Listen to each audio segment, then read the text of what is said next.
Woo! What's up, YouTube? I'm back. Yeah! Alright, today's gonna be my third NBA video, episode 3 of this new NBA series, NBA Who's Better.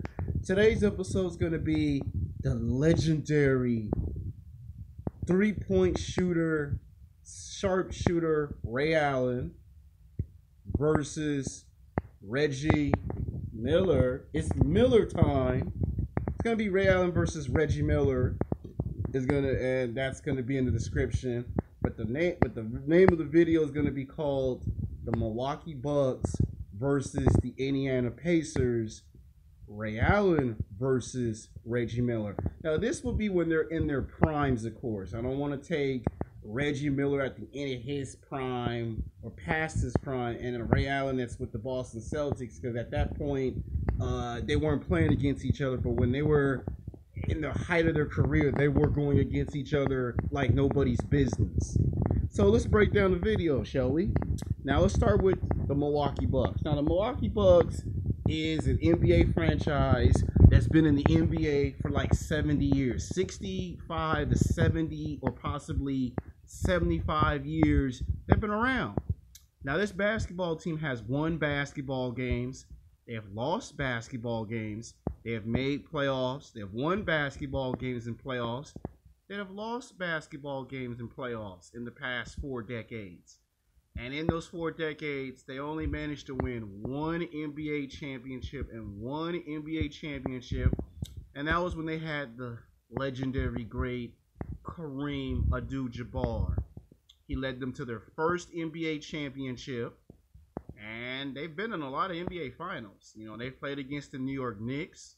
They have played against the Boston Celtics, the Los Angeles Lakers. And they played against the New Jersey Nets back when they were called the New York Nets.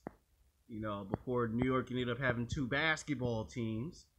And of course, let's not forget that they played against other basketball teams. So pretty much they did that. Now Ray Allen got drafted in 1996 NBA draft at the 5th pick. So he was the overall 5th pick in the NBA draft, and Ray Allen was, at that time, he had just got drafted, and there was a movie that he was going to be doing pretty soon. And the movie, he received the script in 1997, they filmed the movie in 1998, and right in the height of his career, they released it in 1999, and you know what that movie's called? It's called He Got Game, with Denzel Washington in the movie. Now, at height 6'5", and weighing 250 pounds at the time, he was a force of nature. The guy was bigger, stronger, faster, athletic. The guy could slam dunk the basketball. The guy could hit 3-pointers, layups, reverse layups. He had mad crossovers, and he was deemed Jesus Shuttleworth.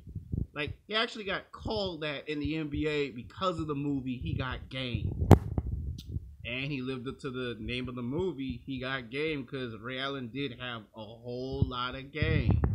Now, one of his best breakout performances is when he dropped 35 points on the Toronto Raptors.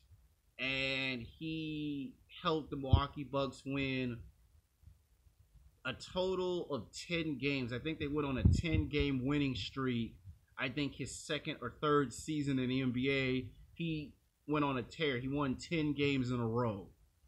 But it wasn't until he got into the 2001 NBA playoffs that he went up against another superstar in his own right, Allen Iverson. And this was a series that was going to last 7 games. Now, a lot of people felt that to this day, we would have not seen Allen Iverson and the 76ers in the NBA Finals. We would have saw a young, up-and-coming Ray Allen and the Milwaukee Bucks against the Los Angeles. Just imagine for a minute, had Ray Allen's 3-pointer not missed and ricocheted, and had he made it and won the game in overtime, it would have been the Milwaukee Bucks and Ray Allen advance to the NBA Finals and go against the Los Angeles Lakers, because in the first round they beat up on I think they beat up on the Indiana. No. Indiana lost to Philly in the first round. So Milwaukee took out a Washington Wizards in the first round, or Toronto, either one of those teams, either Washington Wizards or the Toronto Raptors in the first round in 2001. I'm not sure. I'll have to double check my sources. The second round, they took out a Miami Heat's basketball team back when Alonzo Mourning was on that team. And in the third round, they had to go up against the Philadelphia 76ers. And that series lasted 7 games. Now, the Milwaukee Bucks won the first 2 games. The series lead was 2-0. And then the Sixers came back and won game 3 without Allen Iverson. And then Milwaukee won game 4. And the series lead was 3-1. And all the Bucks had to do was just close out the series in 5. But Allen Iverson comes back in game 5, and the series lead is 3-2. Then Philly wins game 6, and it's tied 3-3. And then we go into a game 7, and then Allen Iverson puts up an incredible 40-point performance in a game 7 against the Bucks. And Ray Allen went for 35 points to match Allen Iverson.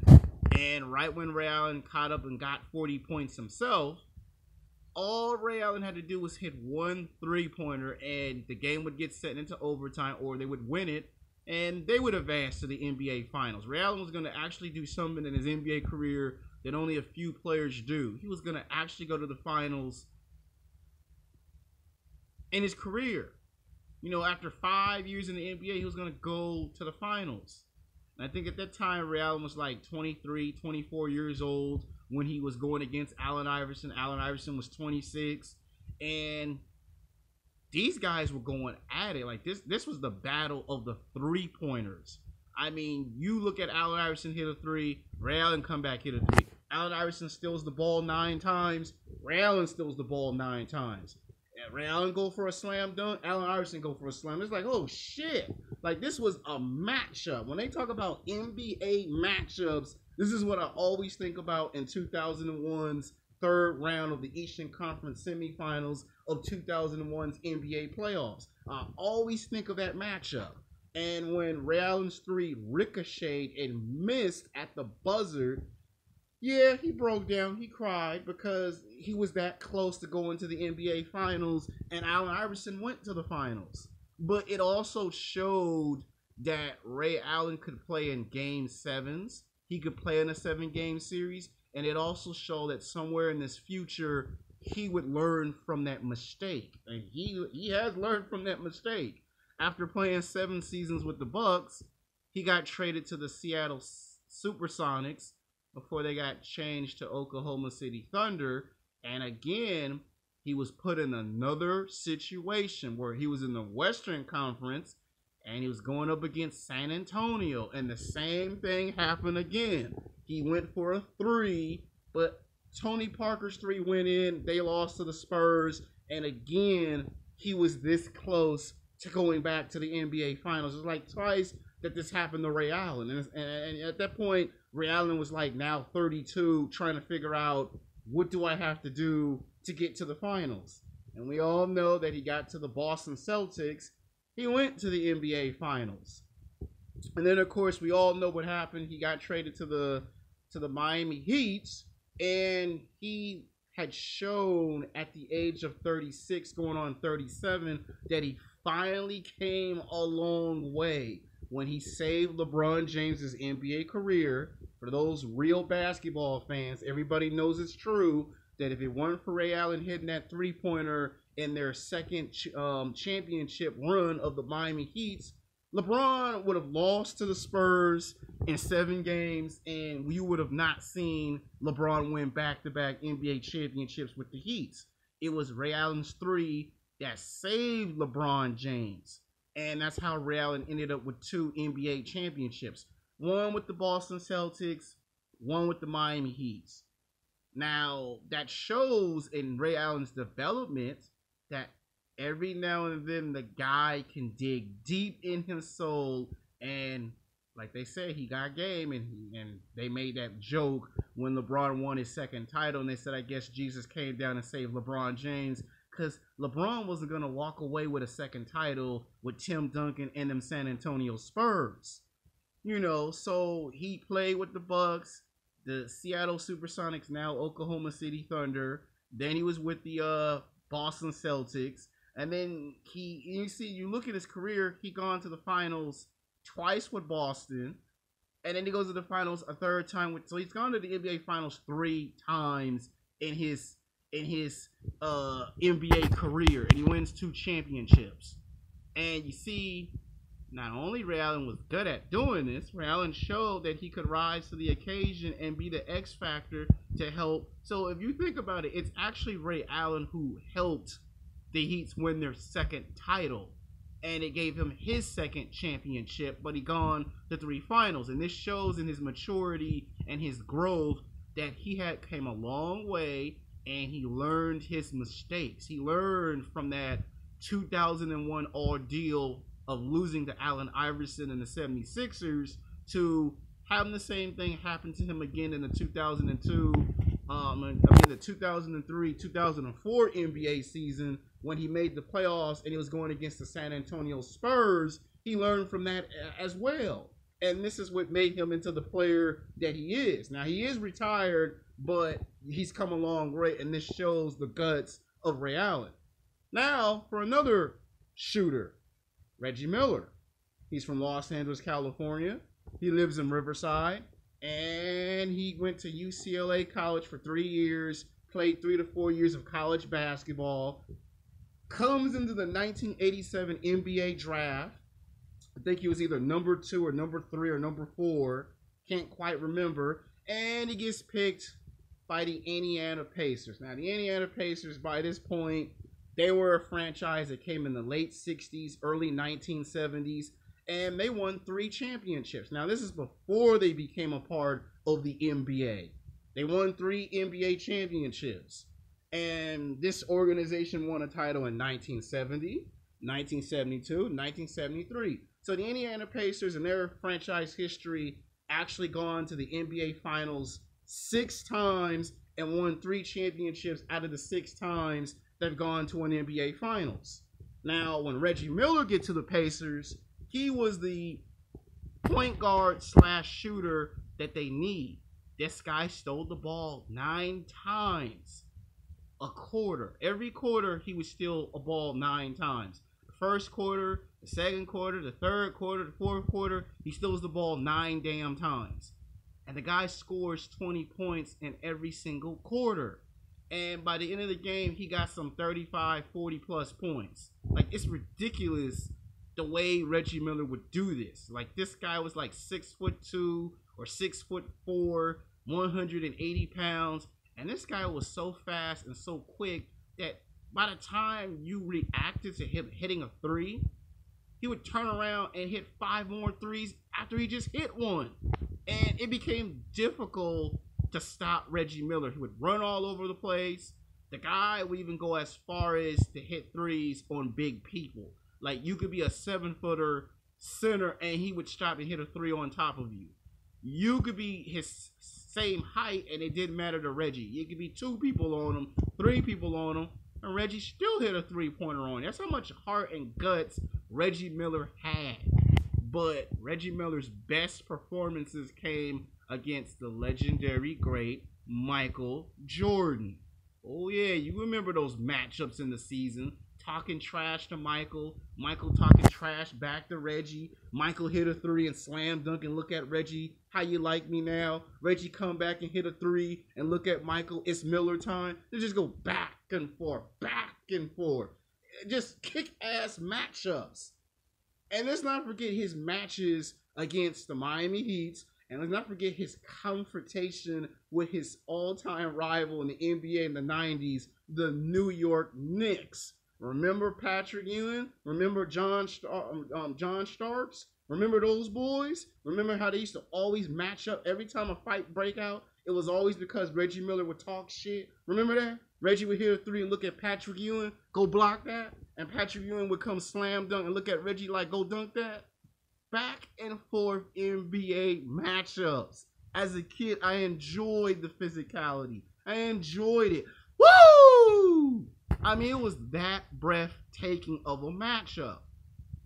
And you see, when Reggie Miller won the first round, but when he got to the second round, he would always lose to the New York Knicks. Every single time he went up against the Knicks, his complaint was they're bigger, they're stronger, they're faster. It's hard to compete against them. And it took Reggie Miller at least 5 years to figure out how to beat him. And by the time we got to the 1998-1999 NBA season and they went against each other in the first round, he won that series in 7 games because Patrick Ewing was injured. But when he had to face a Michael Jordan in the second or in the third round of the East Conference semifinals, we all know how that series turned out. One of Reggie's best moments from that series is him having to hit a shot 4/10 of a second and then come back around and hit another one after he just hit a big shot. And this is the 1997-1998 NBA season playoffs. And what do we hear the commentators see when Michael Jordan come back the other end and hit a three and Michael's three rim out? It rimmed out. It rimmed out. It's 2-2. Unbelievable. And you can see the anger in Michael Jordan's face like, motherfucker, I had this three-pointer go in, it come out on my ass, and the series is tied up 2-2 in 4 games. And it ain't until game 5 Michael come back, it's 3-2. Game 6, Michael ends the series in 6 games. And what do we see? We see Reggie Miller on the floor crying because Reggie lost to Michael Jordan again. This is a guy that gets up at 4 o'clock in the morning while everybody's asleep, goes into a gym with Larry Bird, and shoots over 3,000 shots. 3,000 shots at 4 o'clock in the morning. You're not going to find an NBA player that's going to do that. And it ain't until the year 2000 when Reggie Miller goes to the NBA Finals. Who does he goes up against? A young Shaquille O'Neal and Kobe Bryant. Shaq in his prime, Kobe Bryant starting to get into his prime. And again, what do we see? Kobe and Reggie go back and forth hitting threes. Kobe hitting 5 threes in a row, looking at Reggie. Can you still go? Reggie hits 7 threes in a row. Can you still play, Kobe? And that series ends in 6 games too. Reggie loses to the Los Angeles Lakers in the 2000 NBA Finals. And you can see how frustrated this was for Reggie. You lose to Michael Jordan. You lose to the guy that looks up to Michael Jordan. That's a tough pill to swallow if you think about that. And we all know what happened in 2001. He lost to Allen Iverson. And by the time we get to the 2002 and 2003 NBA playoffs, now he's having matchups against the Detroit Pistons. And you see how difficult those series are. And by 2005, Reggie Miller decides it's time to retire from the NBA. He did all he could. And we see a player get tribute like never before. Now, who's better, Ray Allen or Reggie Miller? Now, without question, most people would say it's Reggie Miller, but let's be honest here. Ray Allen has had the same problem, but he has found a way to survive and learn from those mistakes. So, if we take the championships away and say player-wise, of pure heart and talent, is Reggie Miller, but if we add the dimension layer of championships and how many times Ray Allen has gone to the playoffs and has had success in the playoffs or in the finals, I would say by a slight edge, just slightly by an edge, Ray Allen gets over on Reggie Miller only because when we look at the three-point shooting, Ray Allen was able to do it in big-time situations and win. Why Reggie would do it in big-time situations and win in games, but when it came to trying to win in the finals, Reggie would hit big shots in the NBA Finals, but he still lost the final. Reggie Miller would do it in a series, but when it came to trying to win the series, Reggie Miller would lose. When Ray Allen does it, Ray Allen wins. So in this critical decision, it's Ray Allen that gets over by an edge on Reggie Miller. Now, next video, it's going to be Patrick Ewing versus Shaquille O'Neal. Who was the best big man of the 1990s? Until then, peace.